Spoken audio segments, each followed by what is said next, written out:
Hello everyone, welcome to जेनीट education. My name is Pratiksha Tamrakar और हम कर रहे थे matter in our surrounding class 9th science का चैप्टर नंबर 1। तो इसके हमने पूरे जो टॉपिक्स थे वो कवर कर लिए थे। इस पर बेस्ड जो वेरी शॉर्ट आंसर्स थे, मल्टीपल चॉइस क्वेश्चंस थे, वो भी हमने कंप्लीट कर लिए थे। तो अब हम आज के लेक्चर में करने वाले हैं पैराग्राफ टाइप क्वेश्चन, जो कि आपके एग्जाम में आते हैं। क्योंकि अब आपके क्या पूछता है, मल्टीपल चॉइसेस पूछे जाते हैं। आपको एक पैराग्राफ दे दिया जाएगा, उस पैराग्राफ से आपको आंसर खोजना पड़ेगा, या आपको उसमें उससे रिलेटेड जो आपने टॉपिक्स पढ़े उसके अकॉर्डिंग आपको वहां पर जो क्वेश्चंस दिए होंगे उनके आंसर्स बताने होंगे आपको। ठीक है। और आपको जैसे क्या हो सकता है कि वहां पर कुछ ग्राफ्स दे दी हूँ, उस ग्राफ से रिलेटेड कुछ क्वेश्चन पूछे। तो ये सारी चीजें आज, ये जो सारे क्वेश्चंस हैं आज के लेक्चर में हम करने वाले हैं। तो चलिए स्टार्ट करते हैं आज का लेक्चर। सो फर्स्ट क्वेश्चन है, a student heats a beaker containing ice and water. Okay, he measured the temperature of the content of the beaker as a function of time. Which of the following would correctly represent the result? Justify your choice. Okay, तो यहाँ पर एक student है, वो student क्या कर रहा है, बीकर है, उस बीकर में वाटर और आइस है और वो कंटिन्यू उसको हीट करते जा रहा है। ठीक है। तो जब वो कंटिन्यू हीट करते जा रहा है वहां पर, तो आपको बताना है कि इनमें से कौन सा ग्राफ उसके अकॉर्डिंग सही होगा, और आपको अपने आंसर को जस्टिफाई भी करना है कि वो जो आपने ग्राफ सिलेक्ट किया है वो क्यों सही होगा। ठीक है। तो यहाँ पर आप क्वेश्चन फिर से रीड करिए, आपको समझ आएगा कि कौन सा ग्राफ सही है। Student heats a beaker containing ice and water. Okay, तो जब वहां पर आइस और वाटर दोनों प्रेजेंट है, तो आइस का जो और वाटर है, मतलब वहां पे स्टेट चेंज होने का चल रहा है वहां पर। ठीक है। वहां पर क्या हो रहा है, आइस जो है वो वाटर में कन्वर्ट हो रहा है, मतलब अभी भी उस जो सॉल्यूशन है उसका टेम्परेचर कितना होगा, 0 डिग्री सेल्सियस। क्यों? क्योंकि जब स्टेट चेंज होता है तो उस टाइम पर टेम्परेचर इंक्रीज नहीं होता, क्योंकि वहां पर लेटेंट हीट के फॉर्म में वो टेम्परेचर जो है वो यूज होता है। ठीक, तो अभी भी टेम्परेचर कितना होगा, जब स्टार्टिंग इनिशियल पॉइंट पे उसका टेम्परेचर कितना होगा, 0 डिग्री सेल्सियस होगा। तो यहाँ पर देखिए 0 डिग्री सेल्सियस पर कौन कौन से ग्राफ स्टार्ट हो रहे हैं। एक ये ग्राफ स्टार्ट हो रहा है 0 डिग्री सेल्सियस से, और ये देखिए ये 100 डिग्री सेल्सियस से स्टार्ट हो रहा है। तो ये तो हो ही नहीं सकता, क्योंकि हमने सबसे पहले आइस और वाटर लिया, तो आइस का कितना होता है मेल्टिंग पॉइंट 0 डिग्री सेल्सियस, और ये भी 100 डिग्री से स्टार्ट हो रहा है, तो ये भी नहीं हो सकता। यहाँ देखिए एक ये स्टार्ट हो रहा है 0 डिग्री से, और एक ऑप्शन डी स्टार्ट हो रहा है 0 डिग्री सेल्सियस से। फिर क्या हो रहा है कि जब स्टेट चेंज होगा तो वहां पर टेम्परेचर इंक्रीज नहीं करेगा। तो टेम्परेचर इंक्रीज नहीं होगा कब तक, जब तक कि दोनों आइस और जो वाटर है पूरे कंप्लीटली वो आइस जो है वो वाटर में चेंज ना हो जाए। ठीक, तो यहाँ देखिए, यहाँ पर देखिए क्या हुआ, 0 डिग्री सेल्सियस था, और जैसे जैसे आपने टाइम बढ़ाया और टाइम के साथ आप वहाँ हीट भी प्रोवाइड करते जा रहे हैं, क्या हो रहा है, टेम्परेचर भी इधर से टेम्परेचर भी इंक्रीज होते जा रहा है। लेकिन जब तक वहां पर आइस और वाटर दोनों है तो उनको मेल्ट होने में, सेम स्टेट में आने में टाइम तो लगेगा ना। मीन्स वहां पे 0 डिग्री सेल्सियस ही रहेगा कुछ टाइम के लिए, टेम्परेचर वहां पर इंक्रीज नहीं होगा। क्यों? क्योंकि वो जो आप हीट प्रोवाइड कर रहे हो, जो आप टेम्परेचर दे रहे हो, वो किस फॉर्म में यूज हो रहा है, किस लिए यूज हो रहा है, स्टेट को चेंज करने के लिए यूज हो रहा है। ठीक, तो टेम्परेचर कैसा रहेगा वहां पर, 0 डिग्री सेल्सियस ही रहेगा। देखिए यहाँ पर आपने इनिशियली टेम्परेचर दिया, तो टेम्परेचर दिया तो वो 0 डिग्री ही रहेगा। क्यों? क्योंकि वहां पर जो आपने हीट दिया वो किस फॉर्म में यूज हो रहा है, लेटेंट हीट के फॉर्म में, और स्टेट को चेंज करने के लिए। तो थोड़े देर तक 0 डिग्री रहेगा, जब तक कि कंप्लीटली आइस जो है वो वाटर में कन्वर्ट नहीं हो जाता। फिर जब आइस कंप्लीटली वाटर में कन्वर्ट हो जाएगा, तब वो टेम्परेचर हाई होना शुरू होगा, और कहाँ पर पहुंचेगा, 100 डिग्री सेल्सियस पर। तब जब 100 डिग्री सेल्सियस पर पहुंच जाएगा तब वो बॉईल होना शुरू हो जाएगा। तो हमारा करेक्ट आंसर कौन सा है, ऑप्शन डी। ये कौन सा है हमारा करेक्ट आंसर है। क्यों करेक्ट आंसर है? क्योंकि जब स्टूडेंट बीकर को बॉईल करना स्टार्ट करता है तो उस टाइम पर बीकर में आइस और वाटर दोनों प्रेजेंट होते हैं, और आइस और वाटर दोनों प्रेजेंट है, मतलब स्टेट चेंज हो रहा है वहां पर, और स्टेट चेंज हो रहा है तो उस टाइम पर जब हम हीट प्रोवाइड करते हैं, स्टेट चेंज होता है उस समय पर, तो वो हीट किस फॉर्म में यूज होती है, लेटेंट हीट के फॉर्म में यूज होती है, तो उस लेटेंट हीट के फॉर्म में यूज हो रही मीन्स वहाँ टेम्परेचर इंक्रीज नहीं होगा। तो जब कब तक, जब तक कि कंप्लीटली स्टेट चेंज नहीं हो जाता। और इस ग्राफ में देखिए इनिशियल 0 था, टाइम जैसे जैसे बढ़ते गया टेम्परेचर अभी वहाँ पर उतना ही है जितना पहले था। फिर जब वो कंप्लीटली स्टेट चेंज हो गया तो टेम्परेचर भी क्या हुआ, इंक्रीज होना स्टार्ट कर दिया था। ठीक, तो हमारा राइट आंसर कौन सा है, ऑप्शन डी। तो चलिए इसका आंसर देखते हैं, जस्टिफाई करते हैं हम अपने आंसर को। हम जानते हैं कि we know that the melting point of ice and freezing point of water is pure state are both are zero. हमें पता है कि दोनों का जो मेल्टिंग पॉइंट होता है और फ्रीजिंग पॉइंट होता है zero. This means that at that temperature both are present, मतलब उस टेम्परेचर पर क्या होगा, दोनों ही स्टेट्स प्रेजेंट होंगे।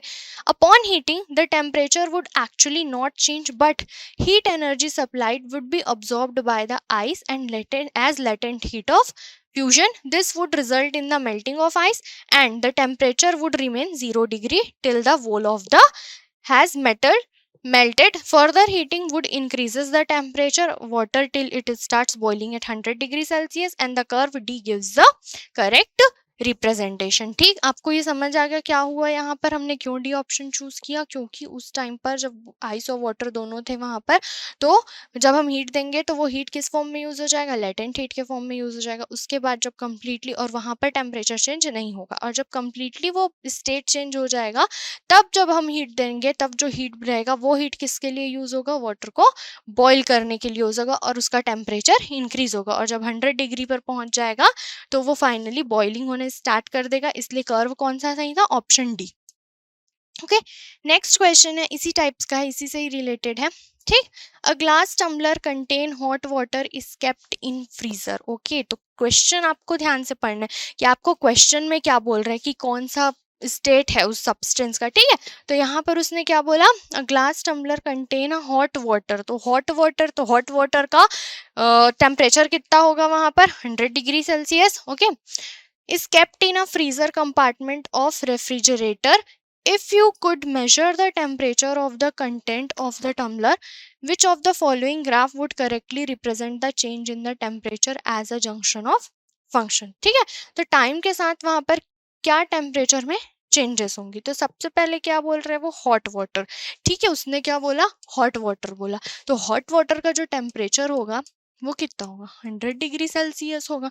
तो आपको देखिए यहाँ पे सबसे पहले 100 डिग्री सेल्सियस के कहाँ पे, चारों ग्राफ 100 डिग्री सेल्सियस से ही स्टार्ट हो रहे हैं हॉट वाटर के। ठीक है, ये भी ये भी ये भी। ठीक, अब उसने क्या बोला कि टाइम के जैसे, अब आपने उसको रेफ्रिजरेटर में रख दिया तो यहाँ पर हीट क्या हो, यहाँ क्या हो रहा है, टेम्परेचर डिक्रीज हो रहा है।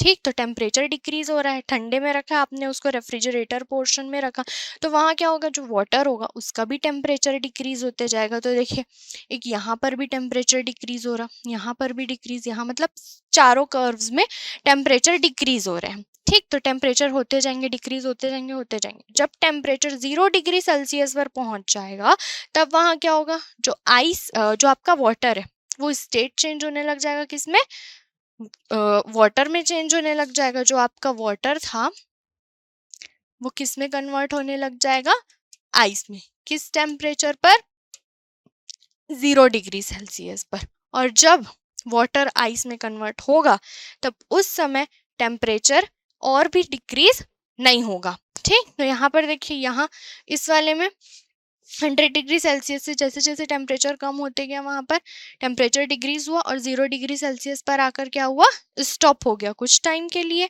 ठीक, इसमें देखिए कंटिन्यू डिक्रीज हो रहा है, तो ऐसा नहीं होगा कंटिन्यू डिक्रीज, तो ये ऑप्शन रॉन्ग।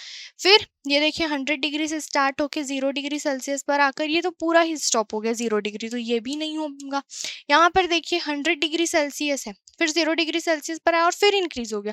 जब हम टेम्परेचर डिक्रीज करें तो टेम्परेचर इंक्रीज कैसे होगा, तो ये भी ऑप्शन इनकरेक्ट है। तो कौन सा ऑप्शन राइट है, ये वाला ऑप्शन ए। क्यों, क्योंकि फर्स्ट स्टार्टिंग में जो टेम्परेचर था वो कितना था, 100 डिग्री सेल्सियस। आप टेम्परेचर डिक्रीज कर रहे हैं, रेफ्रिजरेटर में रखे, वहाँ क्या ठंडा है, तो वो ठंडेपन की वजह से जो वाटर था उस वाटर का भी टेम्परेचर डिक्रीज हो रहा है, और वो कितना होते गया, 100 से डिक्रीज होते होते कहाँ पहुंच गया, 0 डिग्री सेल्सियस पर। जब 0 डिग्री सेल्सियस पर वाटर पहुंच जाएगा तो वहां पर क्या होगा, वाटर कन्वर्ट होने लगेगा, अपना स्टेट चेंज करेगा आइस के फॉर्म में, और जब तक ये दोनों कंप्लीटली चेंज नहीं हो जाएंगे, जब तक कंप्लीट वाटर आइस में कन्वर्ट नहीं हो जाएगा, तब तक टेम्परेचर और भी डिक्रीज नहीं होगा उस टाइम पर, ठीक है। उस ग्लास कंटेनर का, वो जो टम्बलर था उसका उसका टेम्परेचर, ठीक। तो ये देखिए, ये कुछ टाइम के लिए कांस्टेंट हो गया, और उसके बाद जब कंप्लीटली वो वाटर है वो आइस में कन्वर्ट हो जाता है, उसके बाद भी हम उसको और ठंडा करते हैं, तो टेम्परेचर क्या हो जाएगा, नेगेटिव साइड में डिक्रीज हो जाएगा, ठीक। तो हमारा राइट आंसर कौन सा है, ऑप्शन ए। चलिए इसका आंसर देखते हैं। So the answer in the graph A gives the correct representation. क्यों, चलिए देखते हैं।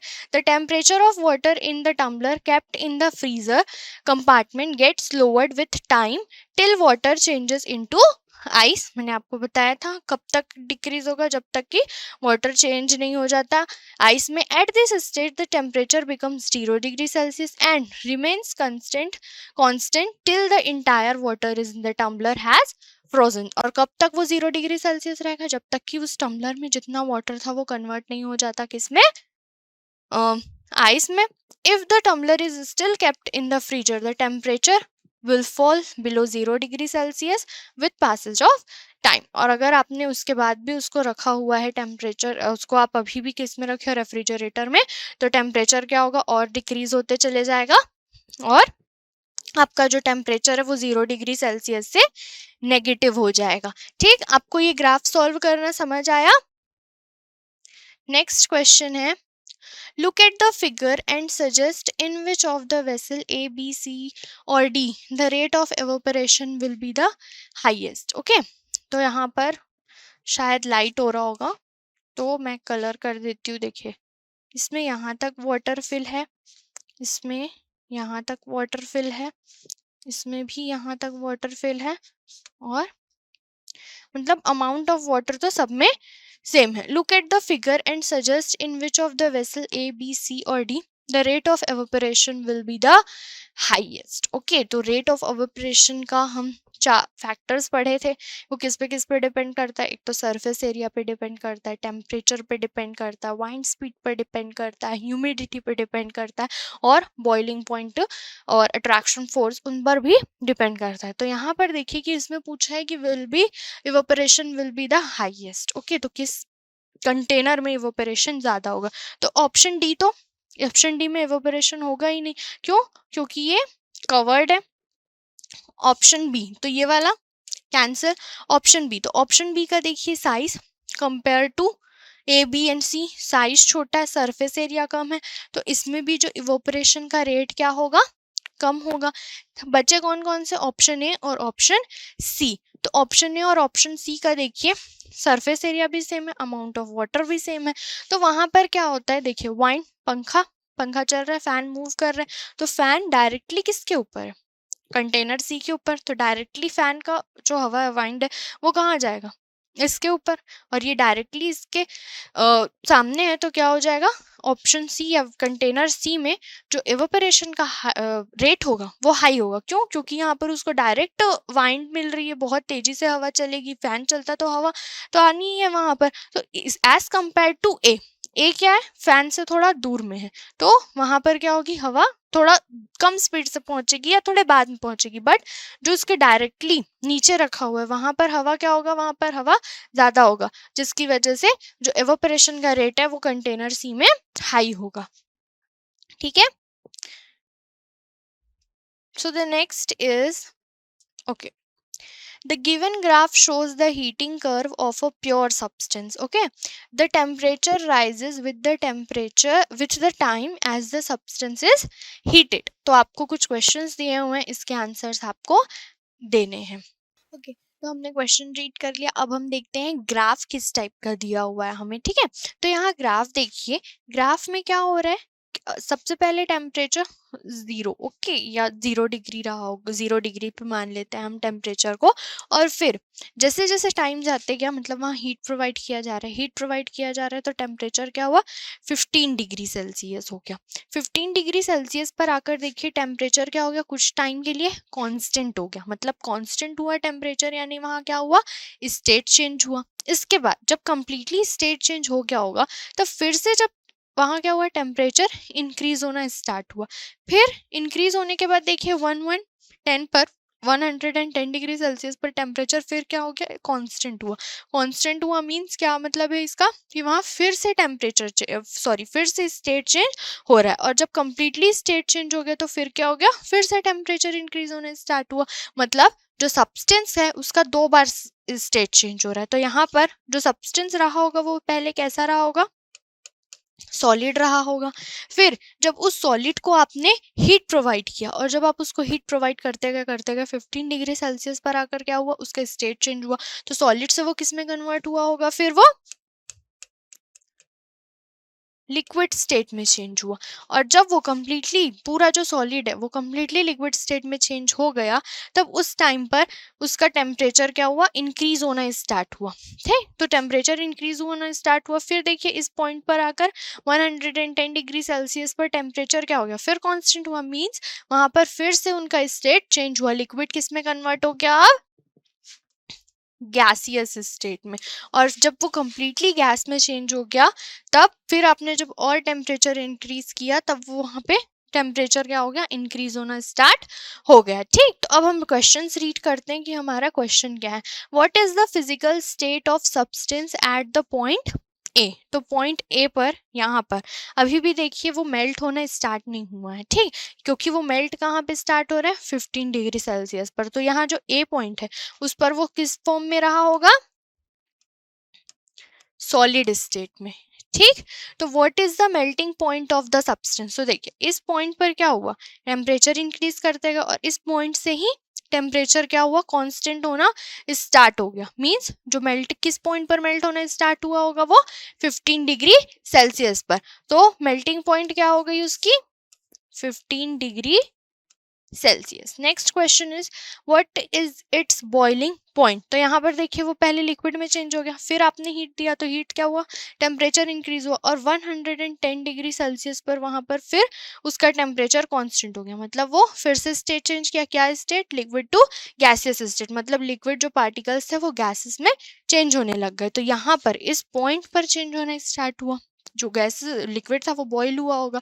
ठीक, तो वही उसका क्या हो गया, बॉइलिंग पॉइंट। तो 110 डिग्री सेल्सियस। नेक्स्ट है if the external pressure, what happen to the boiling of the liquid. एक सेकेंड मैं क्वेश्चन चेक कर लेती हूँ।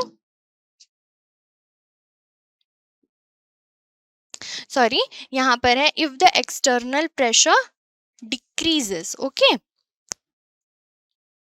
ओके, यहाँ पर okay, if the external pressure decreases what happen to the boiling point of the liquid. आपको बोल रहे हैं कि आप अगर एक्सटर्नल प्रेशर को क्या कर दें, डिक्रीज कर दें। तो एक्सटर्नल प्रेशर सपोज इतना था पहले, अब आपने क्या कर दिया, डिक्रीज कर दिया। मतलब वहां क्या हो गया, वॉल्यूम इंक्रीज हो गया। वॉल्यूम इंक्रीज होने से इंटर पार्टिकल स्पेसेस ज़्यादा हो गए, इंक्रीज हो गए, और inter particle force of attraction कम हो गया। जिससे आप अगर टेम्परेचर देते हैं तो वहाँ inter particle force of attraction क्या हो गया, कम हो गया पहले से। तो वहाँ पर जो टेम्परेचर है, तो वहाँ what happen to the boiling point of the liquid. तो लिक्विड का बॉइलिंग पॉइंट भी क्या हो जाएगा, डिक्रीज हो जाएगा, क्योंकि प्रेशर आपने डिक्रीज किया तो जो पार्टिकल्स यहाँ पर मौजूद थे और उनके इंटर पार्टिकल स्पेस कम था, फोर्स ऑफ अट्रैक्शन हाई था, आपने वो डिक्रीज कर दिया प्रेशर। प्रेशर डिक्रीज कर दिया तो इंटर पार्टिकल स्पेस इंक्रीज हो गया, फोर्स ऑफ अट्रैक्शन डिक्रीज हो गया।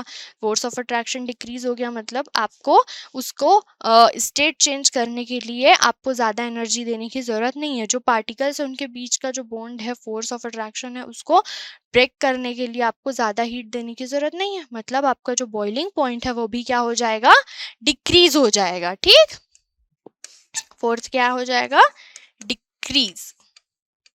ठीक, तो आपको ये समझ आ गए सारे क्वेश्चंस। ओके, नेक्स्ट क्वेश्चन देखते हैं। नेक्स्ट है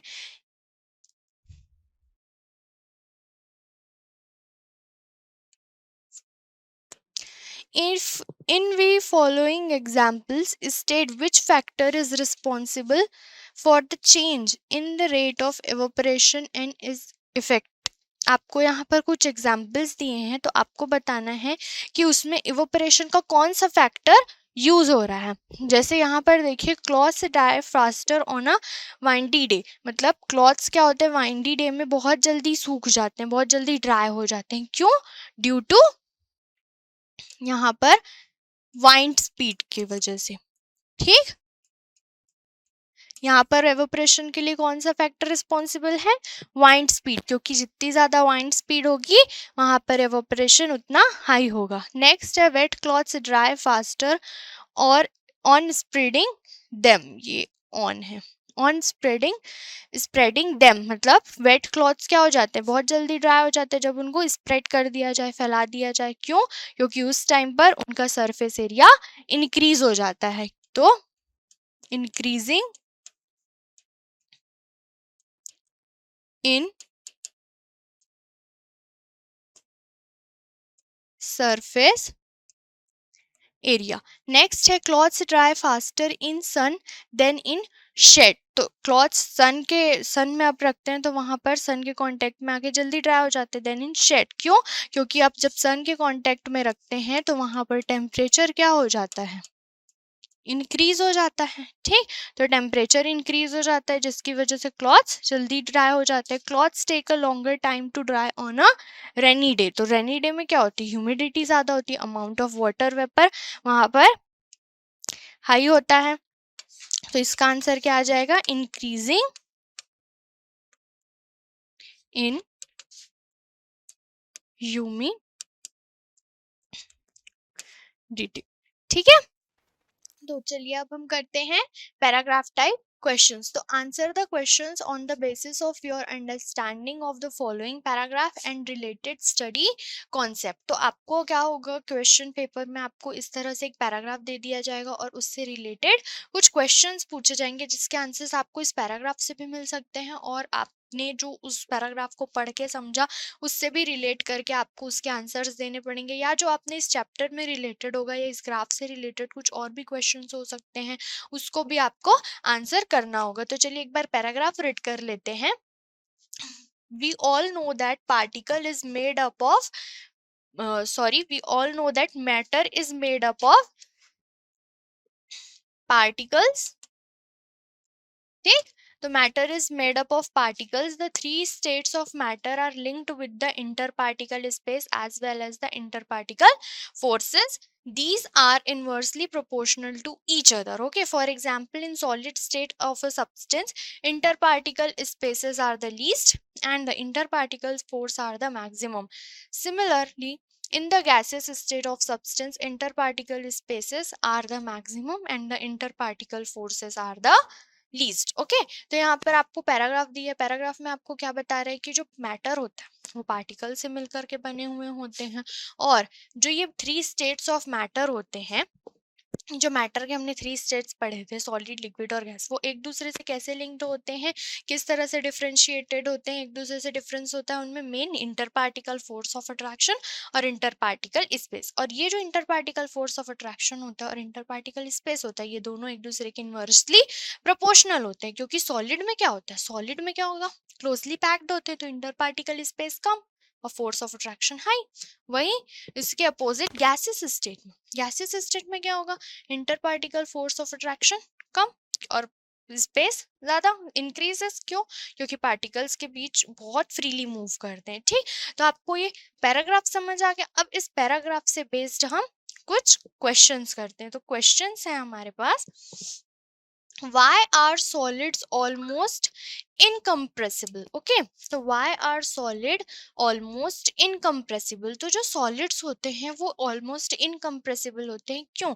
आप कंप्रेस कर पाए कब कर सकते हैं किसी चीज को, जब वहां पे स्पेस हो, लेकिन जो solids होते हैं वो कंप्रेसिबल नहीं होते। क्यों? क्योंकि उनका इंटर पार्टिकल स्पेस ज्यादा होता है और फोर्स ऑफ अट्रैक्शन भी हाई होता है। ठीक है, तो हम इसका आंसर देखते हैं। फर्स्ट का आंसर क्या हो जाएगा, ये देखिए, because interparticle spaces are the minimum because interparticle spaces are the minimum and there is hardly any scope for the particles to come closer, क्योंकि आपको पता है वहां पर कि जो सॉलिड में इंटरपार्टिकल स्पेस बहुत ही कम होता है और ये बहुत ही मुश्किल है कि हम उसको कंप्रेस कर पाए।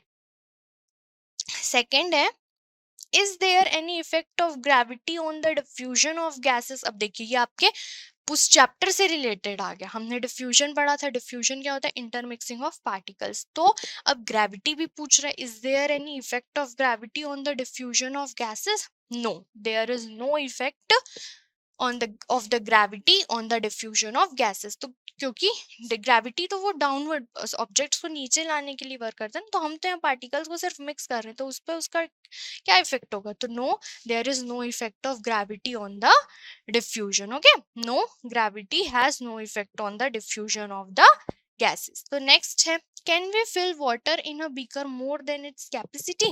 क्या आप भर सकते हैं? can you fill? आप भर सकते हैं कि आप वो ग्लास लीजिए और उसकी जो कैपेसिटी होगी,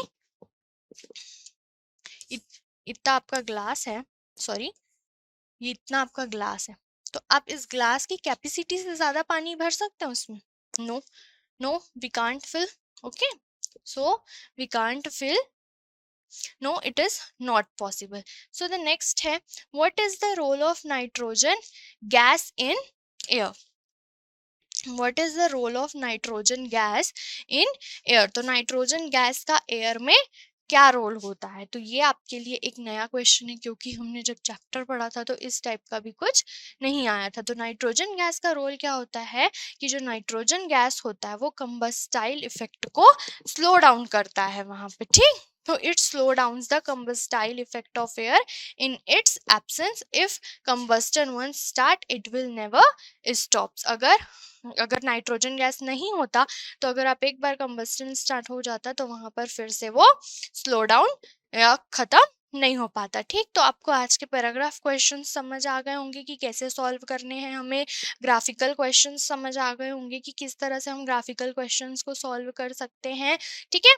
तो अब हम नेक्स्ट टाइप पढ़ेंगे assertion and reasoning type questions. तो ये हम पढ़ने वाले हैं नेक्स्ट वीडियो में, तो बने रहिए हमारे साथ। असर्शन एंड रीजनिंग क्वेश्चन हम उसमें करने वाले हैं, क्योंकि ये आपके लिए बिल्कुल ही नया होगा। असर्शन एंड रीजनिंग आपने लास्ट ईयर तक, आपने जो 8th क्लास तक सिंपल क्वेश्चन आंसर्स किए होंगे, लेकिन ये एक नया टाइप का हो जाता है कि असर्शन एंड रीजनिंग। तो हम ये देखेंगे कि वहाँ पर असर्शन एंड रीजनिंग क्वेश्चन क्या होते हैं, ठीक, और उनको सॉल्व कैसे किया जाता है, ठीक है। तो मिलते हैं नेक्स्ट वीडियो लेक्चर में। Thank you.